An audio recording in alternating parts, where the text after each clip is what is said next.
ഷഹീദ് ഷാഹിലിൻ്റെ 2 മിനിക്കഥകളാണ് വായിക്കുന്നത്. പണ്ടാരോ പറഞ്ഞ കഥ എന്ന സമാഹാരത്തിൽ നിന്നുള്ള 2 കഥകൾ. 1. മൂപ്പിലാൻ ഈയിടെയായി അങ്ങനെയാണ്. രാത്രി ഉറക്കമില്ല. എല്ലാവരും അടുത്തു വേണം. മക്കളും മരുമക്കളും പേരമക്കളും അങ്ങനെ എല്ലാവരും. കാണിക്കേണ്ടവരെ എല്ലാം കാണിച്ചു. ഉറക്ക ഗുളികകൾ കൊടുത്തു നോക്കി. 1 അല്ല 2 അല്ല 3 എണ്ണം. എന്നിട്ട് മൂപ്പിലാൻ ഉറക്കമില്ല. ആയമ്മ പോയതിൽ പിന്നെയാണ് ഇങ്ങനെ. മൂത്ത മകൻ പറഞ്ഞു. ചെയ്യാവുന്നതൊക്കെ ചെയ്തു കൊടുക്കുന്നുണ്ട്. പക്ഷേ രാത്രി മുഴുവൻ ഉറങ്ങാതെ ചുറ്റും നിൽക്കുന്ന പരിപാടി നടക്കില്ല. അതും എല്ലാവരും കൂടെ. അങ്ങേരുടെ അസുഖം വേറെയാണ്. മരുമക്കൾ മുഖം കറുപ്പിച്ചു തുടങ്ങി. പരിഹാരം കണ്ടേ തീരൂ, ഇല്ലെങ്കിൽ ഉറക്കം നഷ്ടപ്പെടും. മൂപ്പിലാൻ മക്കളോട് ആരോടും അങ്ങനെ മിണ്ടി പറയാറില്ല. ഇനി എങ്ങാനും മിണ്ടി തുടങ്ങിയാൽ അത് അൺപാർലമെന്ററി ആയിട്ടേ അവസാനിക്കുകയുള്ളൂ. പാവുണിത്തങ്ങൾ ഒന്ന് വന്നു കിട്ടിയാ മതി. മൂപ്പരോട് മൂപ്പിലാൻ ഖൽബ് പങ്കുവെക്കും. മിണ്ടാൻ വയ്യാത്ത, കേൾക്കാൻ വയ്യാത്ത ബാവുണിത്തങ്ങളോട് മാത്രം. അങ്ങനെ ആശിച്ച് മോഹിച്ച് മക്കളുടെ പ്രാർത്ഥന കേട്ട് ഒരു ദിവസം ബാവുണിത്തങ്ങൾ വീട്ടിലേക്ക് കടന്നു വന്നു. മുറിയിൽ വാതിലടച്ച് കുറേ നേരം ചർച്ച നടത്തി. അതോ പ്രാർത്ഥനയാണോ എന്നറിയില്ല. പക്ഷെ മുറി തുറന്ന് തങ്ങൾ പുറത്തു വന്ന് ആംഗ്യഭാഷയിൽ പറഞ്ഞത് മക്കൾക്ക് പിടികിട്ടി.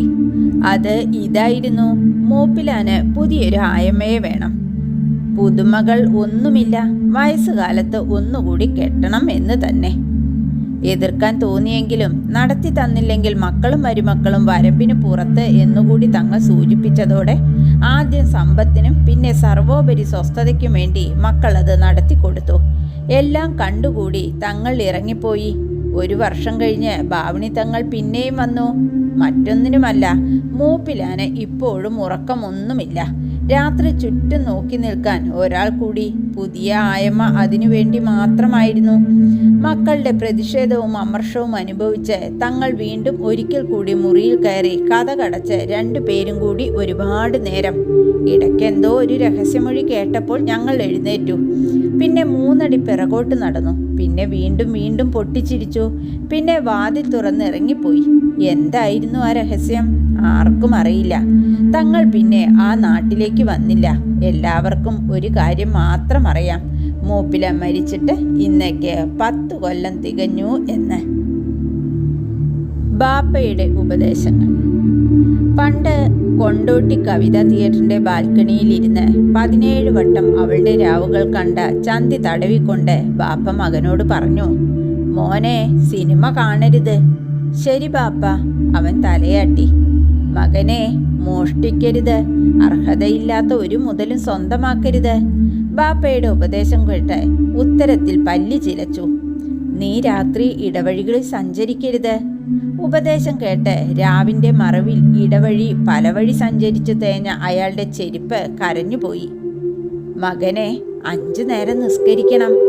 അയാളുടെ ഉപദേശം ചുമലിലെ മാലാഖമാർ അയാളുടെ ഫ്ലാഷ് ബാക്ക് ഓർത്ത് ചിരിച്ചു. വലതുഭാഗത്ത് ഉമ്മയും ഇടതുഭാഗത്ത് ബാപ്പയും നടുവിൽ അയാൾ നിന്ന് നമസ്കരിക്കുമ്പോൾ അയാൾ മനസ്സിൽ ചൊല്ലിയത് ബാപ്പയ്ക്കും ഉമ്മയ്ക്കും വേണ്ടി അല്ലാഹു അക്ബർ. മകനെ, ബീഡി വലിക്കരുത്. കഞ്ചാവ് ഉപയോഗിക്കരുത്. കാലങ്ങൾക്ക് മുമ്പ് അയാൾ പുകച്ചു കളഞ്ഞ പുകകൾ അപ്പോൾ മഴയായി പെയ്യുന്നുണ്ടായിരുന്നു. മകനെ, പ്രണയിക്കരുത്. 101 പ്രണയലേഖനങ്ങൾ എഴുതിയ അയാളുടെ കൈ അയാളെ പച്ചയ്ക്ക് തെറി വിളിക്കുന്നുണ്ടായിരുന്നു. നീ നാടിനു വേണ്ടി ജീവിക്കണം. ഇയാൾ നേരത്തെ പോയിരുന്നെങ്കിൽ നാടിന് ഉപകാരമായിരുന്നു എന്ന് അയാളുടെ നാവ് ആത്മകഥം പറഞ്ഞു.